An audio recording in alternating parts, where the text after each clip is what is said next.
Hello, hello. Welcome back to Attendant Tea. Let's talk about it. All right.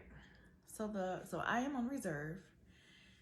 The last couple of days have been very interesting. So one incident. I am currently on a 6-day reserve bucket, which means they can use me however they want to within these 6 days. So the first 2 days, they didn't have anything scheduled for me, but they did put something on my schedule at the last minute, and I had 2 hours to get to the airport. So they put a 2-day trip. Okay. So I do one leg. It's a very long leg. It included a meal service. I do another leg. It was a very long leg. It included a meal service. Then we get back to Denver, and then we had a 2.5-hour sit. So what a sit is kind of like a layover. So you're just sitting there looking crazy until your next flight. As a reserve, you're not getting paid. You're just sitting there.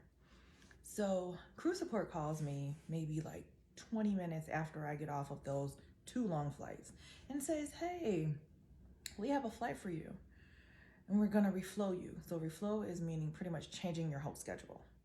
So, okay. Now, it was a better trip than what I was scheduled to work after that, because then that would have been another 1.5-hour flight. So the flight that they put me on was about a 26-minute flight.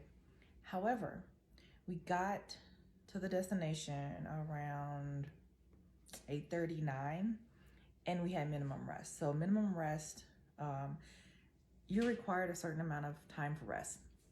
So we had 10 hours of rest and had to be back at the airport in the morning to come back home. So we were up at dark 30 in the morning and got back.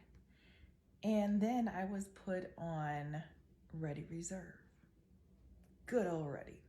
And what Ready Reserve is, where you're just sitting at the airport pretty much on call in case they need you to hop on a flight and you're already there at the airport. I want to say you have about 15-20 minutes to reach the gate. So that is one part of being on reserve.